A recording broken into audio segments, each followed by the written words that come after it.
Ela percebeu tarde demais, não no momento em que viu o contrato, não quando ouviu o valor absurdo sendo mencionado como se fosse apenas um detalhe, não quando tentaram evitar seu olhar. Foi depois, no exato segundo em que o nome dele foi dito baixo, quase reverente, carregado de um tipo de respeito, que só existe quando o medo já virou regra, que algo dentro dela reagiu de um jeito que não fazia sentido. Não foi surpresa, não foi choque, foi pior, foi familiar.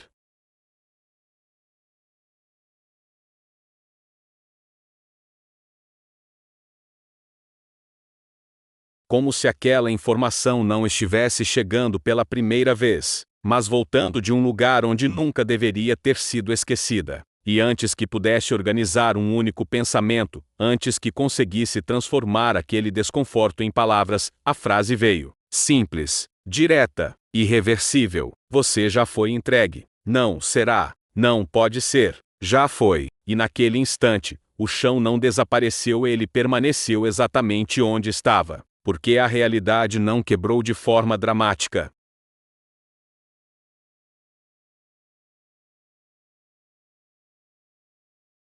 Ela apenas se revelou. Ela tentou reagir, mas foi como se o corpo estivesse um segundo atrasado em relação à mente. Pensou em negar, em levantar, em empurrar a cadeira e sair correndo, em fazer qualquer coisa que provasse que ainda tinha controle. Mas nada aconteceu como deveria. O movimento não veio, a voz não saiu com força. O impulso morreu antes de chegar aos músculos. E foi nesse pequeno atraso, esse intervalo mínimo entre querer e conseguir, que tudo escapou.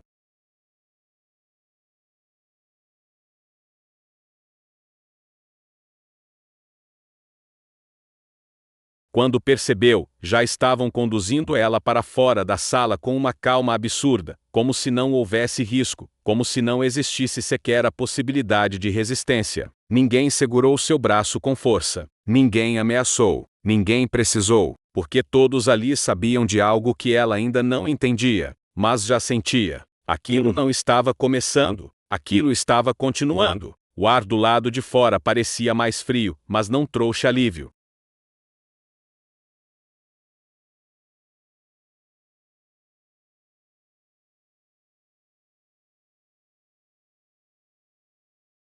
O carro preto já estava esperando, impecável, silencioso, como se fizesse parte de um ritual que se repetia há muito tempo. A porta foi aberta para ela com uma formalidade que beirava o absurdo diante da situação, e por um único instante, um único, último instante, ela pensou em correr. Pensou em virar e desaparecer, em provar para si mesma que ainda podia escolher. Mas quando olhou ao redor, algo estranho aconteceu. Não havia ninguém bloqueando o caminho. Não havia armas visíveis.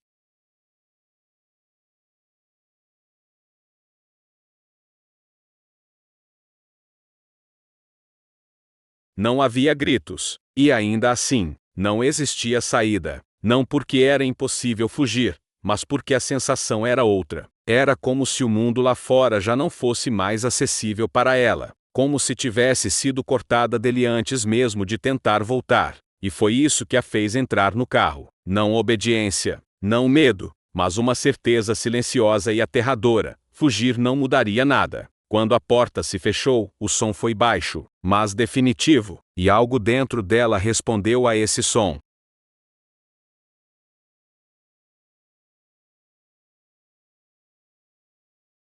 Como se reconhecesse aquele momento, como se já tivesse vivido aquilo antes exatamente daquele jeito. A cidade começou a desaparecer lentamente pelas janelas escuras, luzes ficando distantes, ruas ficando irreconhecíveis, o tempo se alongando de uma forma estranha, como se cada minuto carregasse mais peso do que deveria. Ninguém falava. O motorista mantinha os olhos fixos à frente. O homem ao lado dela parecia ignorar completamente sua presença. E o silêncio não era vazio, era denso.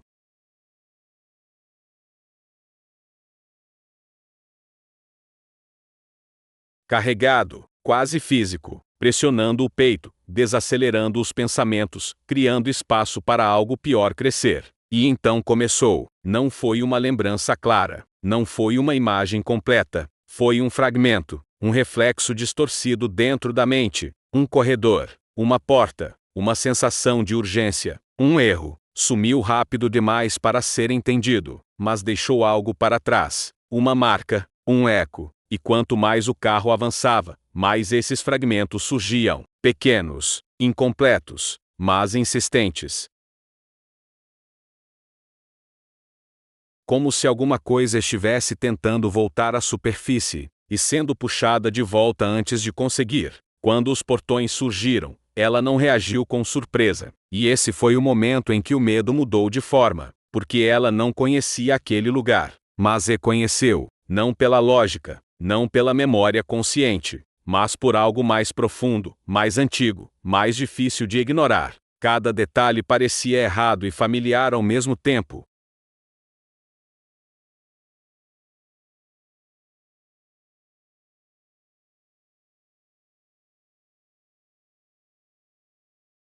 Como um sonho esquecido que de repente começa a fazer sentido quando já é tarde demais. Os portões se abriram lentamente, sem pressa, como se não houvesse necessidade de urgência, como se soubessem que ela já estava onde deveria estar. O carro atravessou o caminho iluminado por luzes douradas, revelando o palácio aos poucos imenso, perfeito, imponente demais para parecer real. Mas não foi a grandiosidade que prendeu a respiração dela, foi a sensação.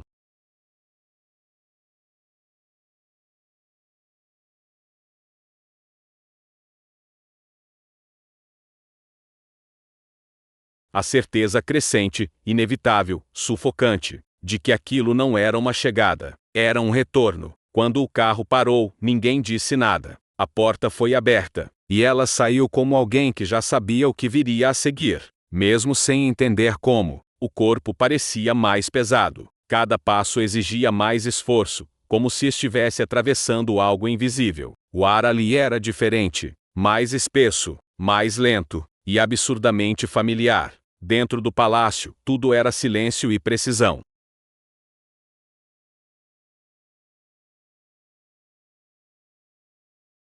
Funcionários passavam como se estivessem executando movimentos calculados, perfeitos demais, ensaiados demais. Nenhum olhar curioso, nenhuma reação inesperada. Era como se ela não fosse uma variável naquele ambiente. Era como se fosse parte dele. E foi aí que algo dentro dela começou a ceder. Não de forma explosiva, mas inevitável, como uma estrutura que começa a rachar por dentro. Até que aconteceu, sem aviso, sem preparação. Ela entrou em um salão amplo, e ele estava lá, parado, imóvel.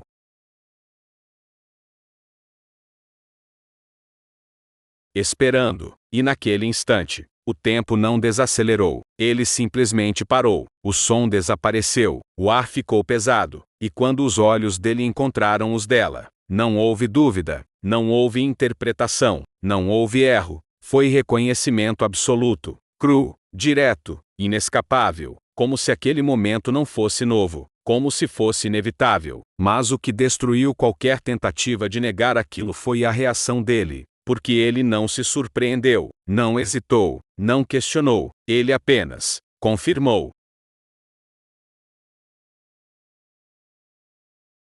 Um leve movimento no rosto, quase invisível, mas carregado de algo que nenhum estranho teria o direito de sentir. Alívio, profundo, silencioso, perigoso, como alguém que finalmente encontra aquilo que nunca parou de procurar. E foi nesse exato momento que o medo dela mudou completamente. Porque até então, ela achava que estava sendo levada para alguém perigoso, mas agora, ela começou a entender algo muito pior. Ela não estava sendo levada até ele, ela estava sendo devolvida.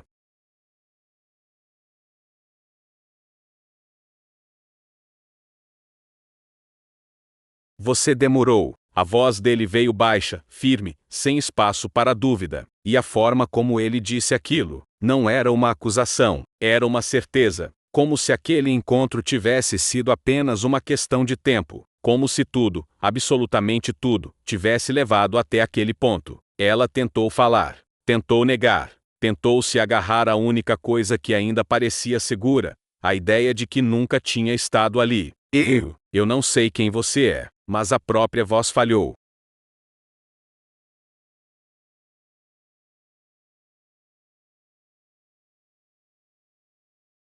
Porque, no fundo, uma parte dela já sabia. Ele deu um passo à frente, e naquele instante, algo dentro dela quebrou de verdade. Não foi o medo, não foi o controle, foi a ilusão, porque o pior não era estar ali, não era não entender, não era não ter escolha. O pior era a sensação crescente, inevitável, impossível de conter, de que ele não estava errado.